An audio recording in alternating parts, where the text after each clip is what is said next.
Good morning students.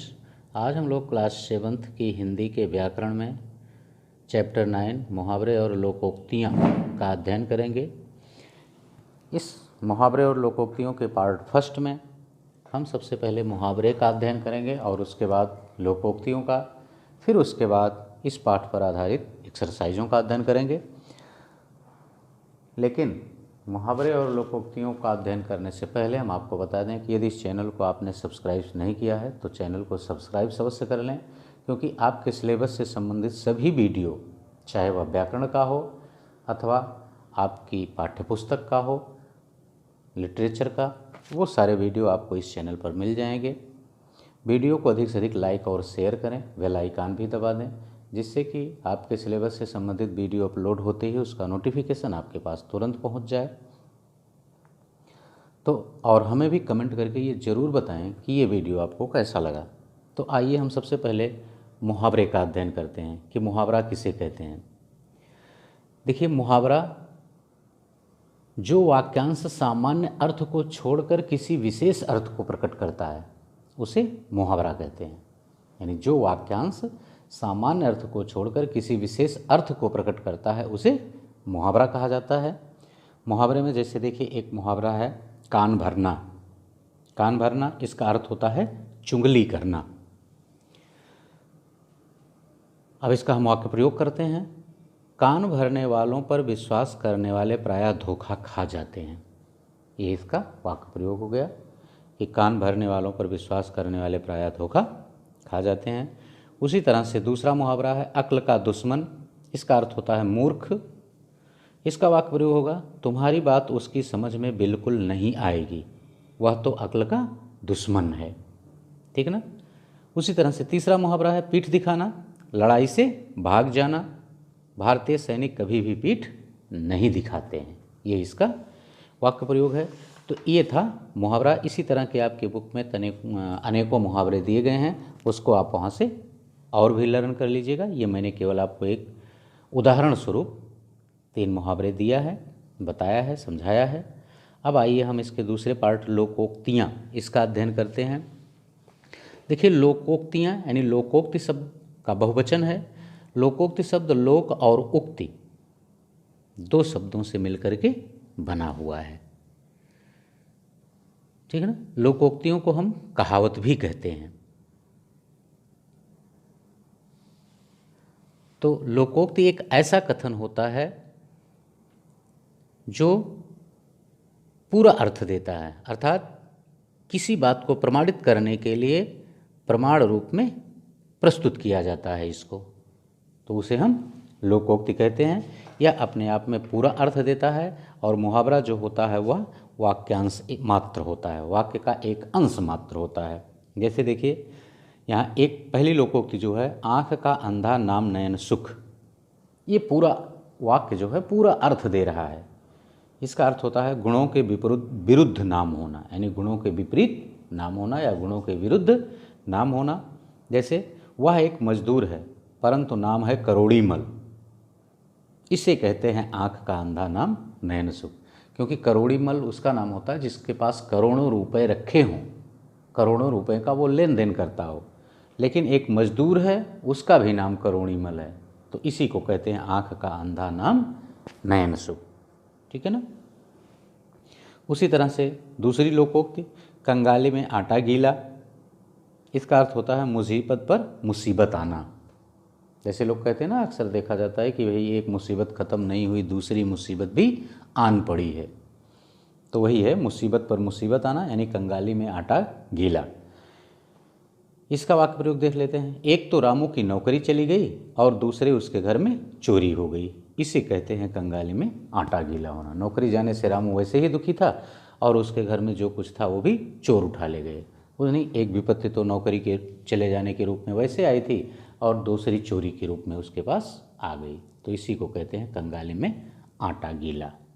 ठीक है बच्चों। अब आइए हम इस पाठ पर आधारित एक्सरसाइजों का अध्ययन कर लेते हैं। देखिए, पहला प्रश्न कह रहा है निम्नलिखित प्रश्नों के उत्तर दीजिए। पहला है मुहावरों से क्या आशय है या क्या तात्पर्य है। तो इसको अभी मैंने आपको बताया कि मुहावरे किसे कहते हैं। जो वाक्यांश सामान्य अर्थ को छोड़कर किसी विशेष अर्थ को प्रकट करते हैं वे मुहावरा कहलाते हैं। ठीक, उसी तरह से लोकोक्ति, लोकोक्ति जो होती है यह पूरा पूरा अर्थ देती है, अपने आप में एक पूर्ण वाक्य होती है। ठीक ना, ये खा प्रश्न का उत्तर था। इसका पहले का गा खंड है, मुहावरे और लोकोक्ति में क्या अंतर है? तो मुहावरे और लोकोक्ति में यही अंतर है, ठीक ना, कि मुहावरा जो होता है वह एक वाक्यांश है, परंतु लोकोक्ति अपने आप में पूर्ण वाक्य है। ठीक है ना। मुहावरे और लोकोक्ति में अगर अंतर लिखने के लिए आता है तो आप क्या लिखेंगे कि मुहावरा एक वाक्यांश मात्र है, जबकि लोकोक्ति अपने आप में पूर्ण वाक्य है। ओके, तो ये था हमारा पहला प्रश्न। देखिए दूसरा प्रश्न कह रहा है निम्नलिखित वाक्यों को उचित मुहावरों और अथवा लोकोक्तियों द्वारा पूरा कीजिए। निम्नलिखित वाक्यों को उचित मुहावरों अथवा लोकोक्तियों द्वारा पूरा कीजिए। तो देखिए यहाँ लोकोक्तियाँ हैं और कुछ मुहावरे दिए गए हैं, इसे आपको पूरा करना है। जैसे इसका हम पहला देख लेते हैं का, मैं तुझे इतना मारूंगा कि छठी का दूध याद आ जाएगा। छठी का दूध, ठीक ना, याद आ जाएगा, याद आ जाएगा। ओके, ये वाक्य हमारा पूरा हो गया।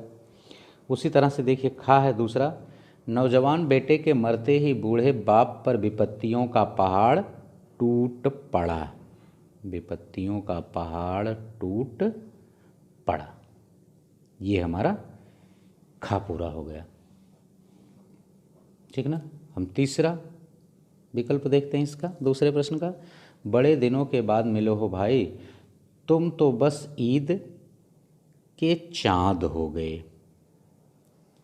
ईद के चाँद हो गए हो, तुम तो बस ईद के चाँद हो गए हो, ये हमारा गा भी पूरा हो गया। ठीक है। इसी तरह से हम आइए देखते हैं घा। एक मिनट, घा लोकोक्ति को हम देखते हैं कि घा क्या कह रहा है। एक तो मेरी कमीज फाड़ दी ऊपर से आँख, अब आँख दिखाना, तो यहाँ आँख दिखाते हो, आँख दिखाते, ठीक है ना, आँख दिखाते हो। एक तो मेरी कमीज फाड़ दी ऊपर से आँख दिखाते हो, ये भी पूरा हो गया। ठीक है ना, समझ में आ रहा होगा, उम्मीद करते हैं। बहुत ही सरल है, थोड़ा ध्यान से सुनेंगे आ जाएगा आसानी से समझ में। इसका अंगा खंड दूसरे प्रश्न, सब ईश्वर की कृपा है, चैन की नींद सोइए, चैन की नींद सोइए। ठीक ना, देखो इसको हम दो तरह से पूरा कर सकते हैं, चैन की नींद सोइए या चैन की बंसी बजाइए, चैन की बंसी बजाइए। ठीक ना, इसको हम दोनों मुहावरों से पूरा कर सकते हैं अंगा को। ठीक, अब आइए हम देखते हैं इसके चा खंड को। उन दोनों को एक कोने में बात करते देख मैं पहले ही समझ गया कि दाल में कुछ काला है, दाल में कुछ काला है। ओके, ये था चा का पूरा वाक्य। छा है, काम निकलते ही उसने आंखें फेर ली, काम निकलते ही उसने आंखें फेर ली।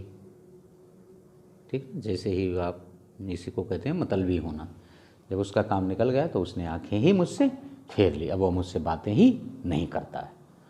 ओके बच्चों, तो ये था हमारा दूसरा प्रश्न। अब आइए हम इस तीसरे प्रश्न को देखते हैं। देखिए तीसरा प्रश्न कह रहा है मुहावरों से उसके अर्थों से मिलाइए, यानी मुहावरों को उसके अर्थों से मिलाइए। अब ये देखिए यहाँ का खा गा, लेफ्ट साइड में मुहावरे दिए गए हैं और राइट साइड में 1 2 3 करके उसके अर्थ दिए गए हैं, तो आपको इन मुहावरों के अर्थों से मिला देना है। तो आइए हम पहला देखते हैं। पहला है अपने पाँव पर कुल्हाड़ी मारना। तो इसको हम मिलाएंगे ये चौथे से, अपनी हानि स्वयं करना, यानी का को हम मिला देंगे नंबर 4 से। ठीक। खा है आँखें चुराना, आँखें चुराना को हम तीसरे खंड से, तीसरे नंबर से मिला देंगे नज़र बचाना। ओके। गा है इधर कुआं उधर खाई, इधर कुआं उधर खाई, तो इसको हम दूसरे से मिलाएंगे, इधर कुआं उधर खाई अर्थात दोनों ओर संकट होना, इसको हम दूसरे से मिला देंगे। घा है उल्टी गंगा बहाना, घा कह रहा उल्टी गंगा बहाना, तो इसको हम मिला देंगे पांचवें से, प्रतिकूल बातें करना। प्रतिकूल माने भी विपरीत होता है, उल्टी माने भी विपरीत होता है। ठीक। अंगा है आस्तीन का सांप, आस्तीन के सांप को मिला देंगे कपटी मित्र से। चा है उंगली पर नचाना, उंगली पर नचाना को हम मिला देंगे अपनी इच्छा अनुसार काम करवाना। अब छा है थाली का वैगन, एक इसमें बचा है, एक नंबर एक उधर बचा है, छा को हम नंबर 1 से मिला देंगे, 1 से इधर अस्थिर व्यक्ति। ओके बच्चों, तो उम्मीद करते हैं कि ये तीसरा प्रश्न भी आपकी समझ में आसानी से आ गया होगा, आपको कोई प्रॉब्लम नहीं हुई होगी। अब आइए हम चौथा प्रश्न देखते हैं। देखिए चौथा प्रश्न कह रहा है सही विकल्प पर सही का चिन्ह लगाइए। यहाँ भी आपको कुछ लोकोक्तियाँ और मुहावरे दिए गए हैं, उनके अर्थ दिए गए हैं, तो जो उनका अर्थ सही आए उसी पर आपको टिक लगा देना है। जैसे बंदर क्या जाने अदरक का स्वाद, तो इसका हम तीसरा विकल्प सही करेंगे कि मूर्ख गुणों का आदर करना नहीं जानता है। तीसरा विकल्प, बंदर क्या जाने अदरक का स्वाद, मूर्ख गुणों का आदर करना नहीं जानता, तीसरा खंड सही होगा। खा है ना रहेगा बांस ना बजेगी बांसुरी, तो इसको पहले से ही मिला देंगे, यानी पहला खंड इसका सही हो जाएगा, समस्या के मूल कारण को समाप्त कर देना। उसी तरह से ग है काम तमाम करना, काम तमाम करना चौथा हो जाएगा मार डालना। लोग कहते हैं ना गुस्से में कि हम तुम्हारा काम तमाम कर देंगे, अर्थात तुम्हें मार डालेंगे। ओके। एक प्रश्न और है, और अंतिम प्रश्न है इस चैप्टर का। घा जब तक सांस तब तक आस, अर्थात ये इसका दूसरा विकल्प सही होगा, अंत तक आशा रहना, लेकिन ये रहना नहीं होगा बल्कि अंत तक आशा करना होगा, अंत तक आशा करना या रखना, तो इसका ये दूसरा विकल्प सही होगा। ठीक। ओके बच्चों, बस ये चैप्टर यहीं पर समाप्त होता है। अगले वीडियो में हम आपका नेक्स्ट चैप्टर लेकर आपके समक्ष उपस्थित होंगे, लेकिन हम आपको बता दें कि इस चैनल को अभी तक आपने सब्सक्राइब नहीं किया तो चैनल को सब्सक्राइब अवश्य कर लें और वीडियो को अधिक से अधिक लाइक और शेयर करें। Okay, thank you.